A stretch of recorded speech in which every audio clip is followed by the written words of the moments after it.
Hello everyone, I'm Dr. Manveen Brar. I teach communication skills at Gwpc Sanganer, Jaipur. And the topic for today's discussion is meaning and scope of communication. Communicating is something inherent to all human beings and goes on from our birth till our death. We are going to examine it critically today. First of all, let's begin with the meaning of the word communication. The word communication has been derived from the Latin word communis, which means common. Therefore, communication can be defined as common understanding through communion of hearts and minds. This common understanding results from transfer of information, ideas, emotions, and attitudes. Communication is complete only when the receiver understands fully and in the same sense and spirit what the sender intends to convey.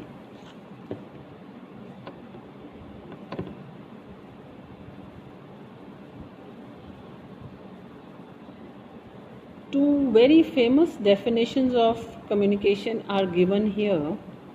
The first one is by W.H. Norman and Summers. They say communication can be defined as an exchange of facts, ideas, opinions, and emotions by two or more persons. Louis Allen defines communication as communication is the sum total of all the things that a person does when he wants to create an understanding in the mind of another. And it involves a continuous process of telling, listening, and understanding. Now we are going to talk about the scope of communication. Scope of communication refers to the normal functioning area of this subject.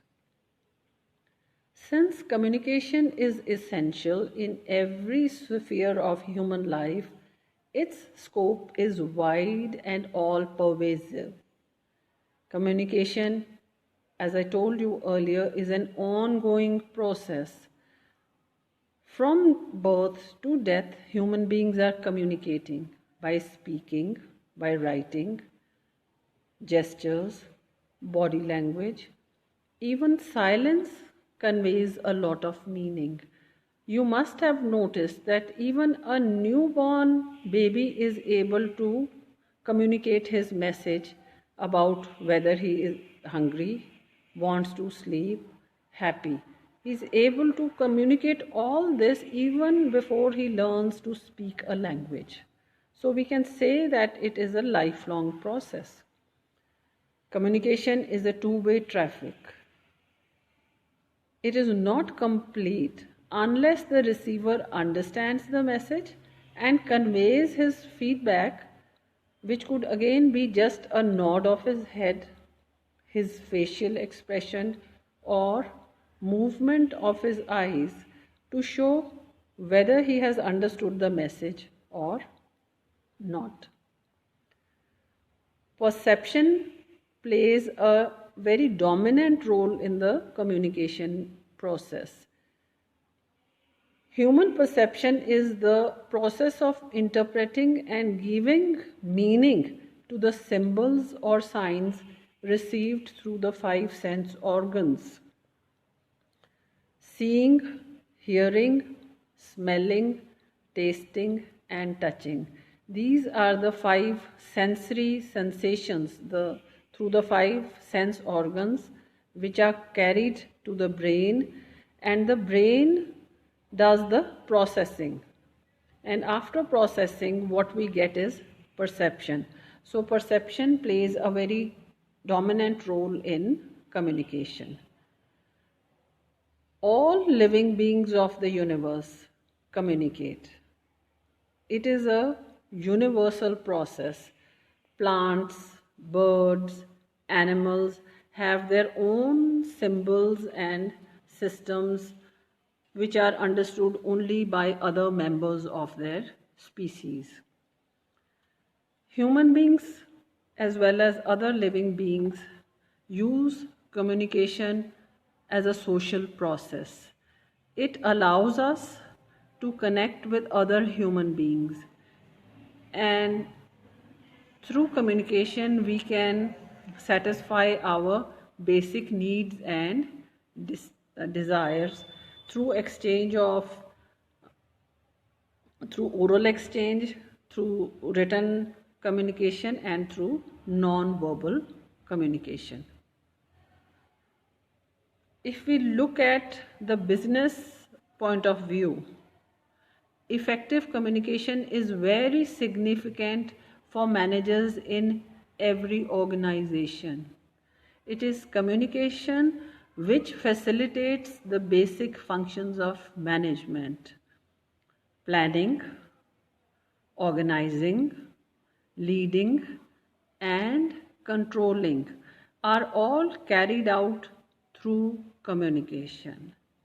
Communication serves as a foundation for planning. All the essential information must be communicated to the managers, who in turn communicate the plans to their subordinates so that they can be effectively implemented. Communication also plays a very vital role in the organizational structure of administrative system and facilitates its smooth functioning. The communicative skills of leaders will really boost the team members in every respect, which will be very helpful in achieving team goals effectively. We can say management is not possible without written and oral communication. Here you can have a look at a chart which very colorfully gives you a visual picture of how communication works in our lives and what is its scope. Communication is very important in our personal life, essential in our social life, in business, in religion, in affairs of the state, in government functioning, and also in international affairs where countries communicate with each other. Now we will look at these points in detail. Communication in personal life first. Communication is closely related with every sphere of human life. From dawn to dusk at night, a person communicates with others. This reveals that communication is a part and parcel of human life. Communication in social life. Now we are at a very advanced level of human civilization and living in a well-knit, integrated society. In social life, people need to develop social bonds. Communication helps us in creating and strengthening these social bonds. In today's time of lockdown due to coronavirus, when people are leading very lonely and secluded lives, they feel the need for communication even more than at any other time. Although the only means possible at this point of time is the electronic or the online platforms. Communication plays a very important role in state affairs. Without communication, state cannot administer its various wings, nor can it maintain relations with other parts of the world. Due to revolutionary changes in communication technologies, the world has shrunk into a global village. Within seconds, whatever is happening in one part of the country is telecast to the whole world. So that is why we say that it has become like a global village.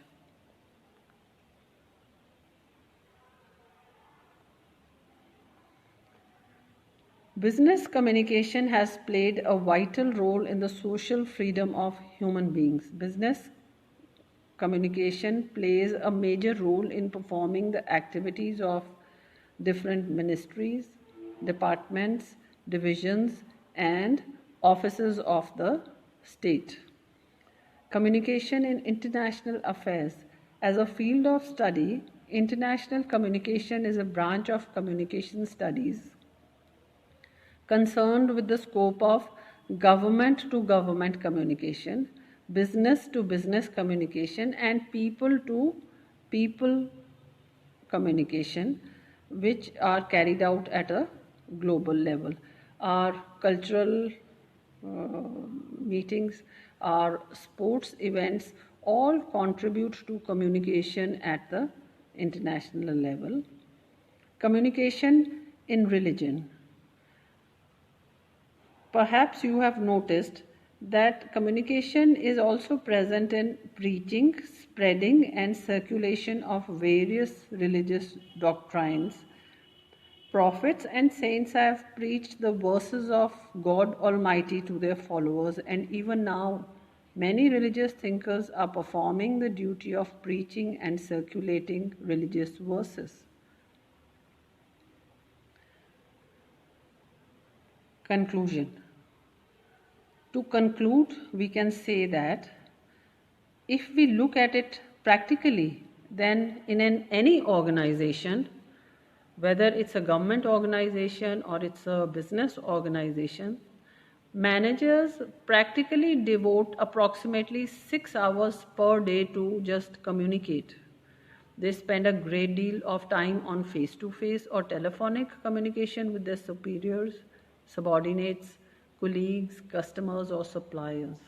Managers also use written communication in the form of letters, reports, or memos wherever oral communication is not possible.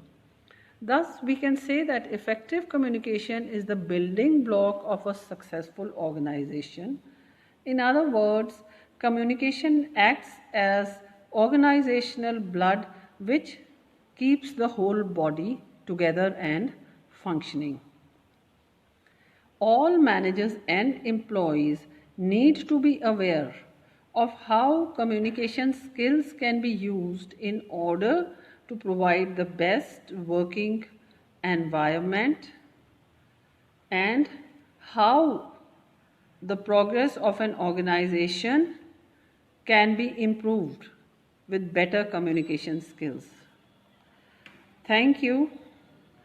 I'm sure you have some questions and queries in your mind.